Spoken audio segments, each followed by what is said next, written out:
Hey guys, how's it going? All right, hard body conditioning. Now, the intended purpose of this hard body conditioning was for Muay Thai fighting. Where I live, and especially back in those times, in the 90s, so I was like 14, 15 years old. The last story. This isn't far from then. Uh, at that point, I was just boxing and doing some Lima Lama, but I was still fresh, kind of new into that. And around that same time, I moved out, and I was in a dance crew from like high school, different places like the Boys and Girls Club. You meet people. We uh, had a crew, and one of the guys in our crew, uh, he was, I believe he was from Laotian, and around that time when I moved out, he had a room at his place. So I moved in with him so I could finish out school, and I worked, and I paid his dad rent, and his dad uh, had served in the military, and that's why they were here, because they'd helped us. And when he was a young man, he was like 25 or something, he was champion Muay Thai fighter in his area, and he was pretty elderly by the time I met him. And I remember at their house, they didn't have like furniture. It was like tatami matted floors. And there was a TV stand, and a TV was on it. But we sat on the floor all the time. And we ate food on the floor, trays, and all this stuff. Sticky rice. That was kind of the utensil. You just kind of form it to the shape you need, and then grab, and it's like really sticky and like malleable, almost like a clay. So they showed me how to make the rice, and that's kind of became my duty during the lunch. So then that later at night, I would make sticky rice when the dad would come home, and then he would talk to me, and his son would translate, and he'd have gone to the store and rented a whole stack of Muay Thai fights. And while he was eating, he figured, since his kids didn't want to know the training for some reason, and I was like, and this is the time when like when all of the action fighters were like big, right? Seagal, Van Damme, Stallone, Schwarzenegger, all the guys were in like their prime, right? All these mega stars, right? Everyone's watching all this, and there was no YouTube yet, so if you wanted to like, if you don't have access to this stuff, the closest thing you had was trying to emulate the movies, kind of, and trying to like get self-taught, or if you know someone, then that was the only way you were getting it. So this guy is in house, and he's telling me all these stories about his past. I'm like, you can do this? So he started to show me some forms and things he could do, where he could just like, he could hold his knee like really close to his chest, like way high. He can almost block a punch with just his knee way up high. And he could hold his foot out, like point his toes, and then do like a one-legged squat with his butt to the ground, and his toes would still be at like eye level with himself, and he could just go down. He could just do it as easy as just getting up out of a chair. It was amazing. And I was like, well, if you're saying you can teach me that, I mean, that'd be pretty cool. I don't know what do I need to do. And I had to stretch a lot, and he helped with that too. I still have the I still have the marks with him getting me to do the Chinese splits in like 15 minutes. It hurt though, but and doing the forms and that, I was young and flexible enough to do that was no problem, but the problem was impact, right? So hard body conditioning was what I had to do for basically the whole summer. Running and hard body conditioning, where he found off of this trail, kind of in a secluded area where I could be making a little noise and no one's gonna hear it really. Strip the bark off of a tree, basically as tall as I am. It wasn't killing a tree. It was already kind of standing dead.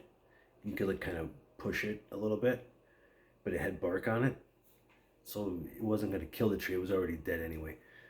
So he stripped it, and then he basically showed me the forms and how hard I had to hit it, and then he explained how you can, in those areas where you're creating an impact, that there's creating micro fractures if you hit it in the right, in a way that your leg kind of naturally reflects off of the tree, but not enough to like break the surface of your skin. We're not talking about creating damage. It's supposed to take the impact, but not the damage, right?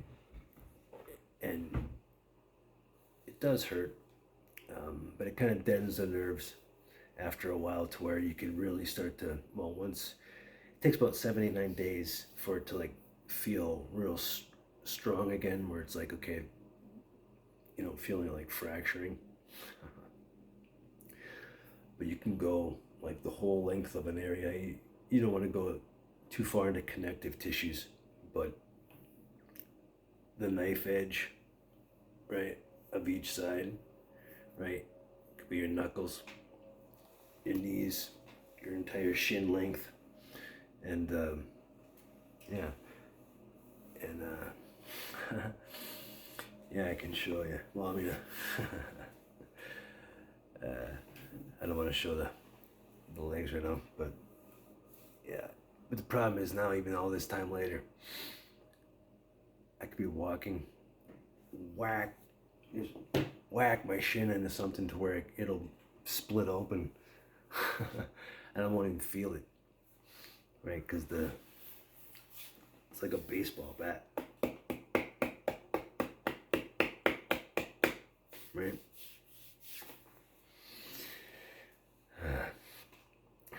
He did have warnings about doing it.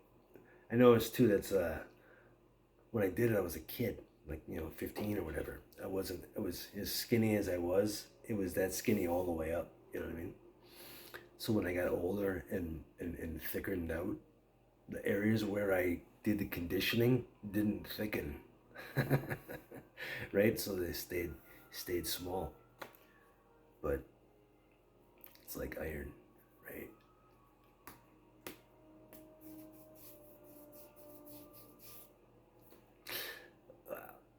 I'm only telling these stories because, it's not the kind of thing I'd ever talk about.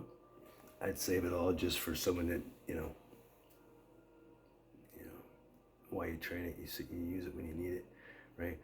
But I'm not speaking of technique, I'm just speaking of just basic structure, right? You think of the chain, right? On impact, that force has to go somewhere and it's going to move through your frame, right? The sturdier your frame, the better. I also remember too, thinking in these terms, like, and you can see it if you watch ever, was it maybe Shaolin monks?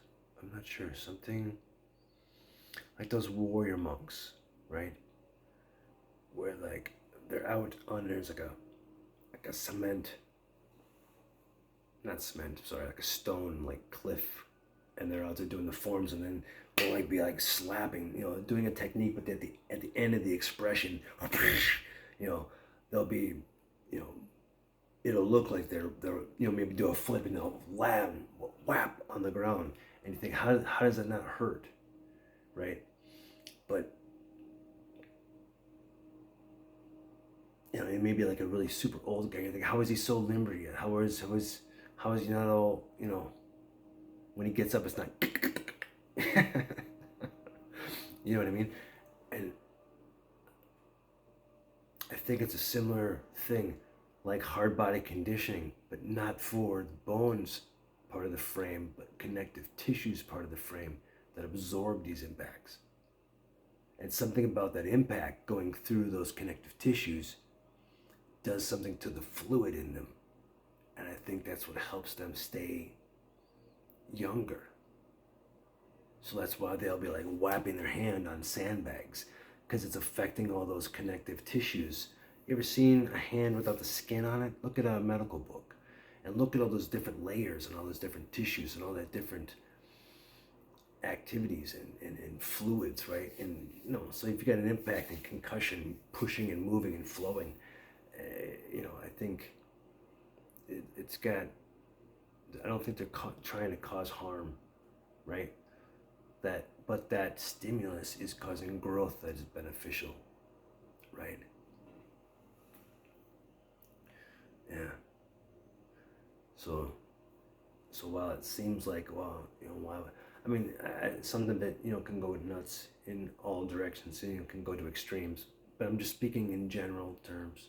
You know, when you look at it, you know, I haven't gone too far. I did enough to make it so I could take leg kicks and it didn't kill my leg. You know, because you know at the time.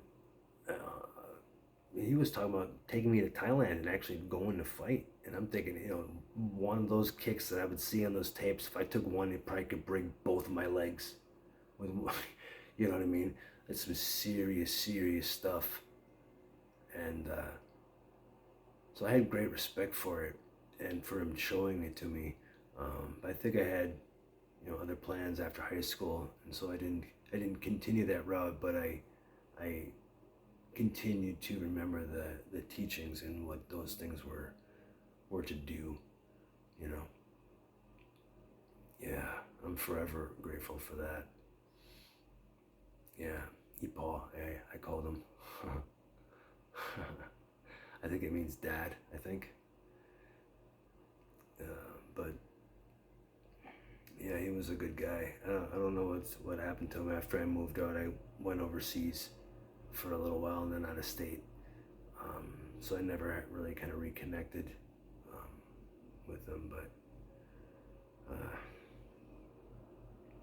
but in here, yeah, forever.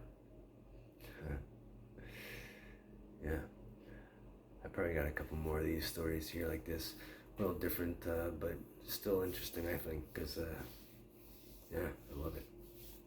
I'll talk to you soon.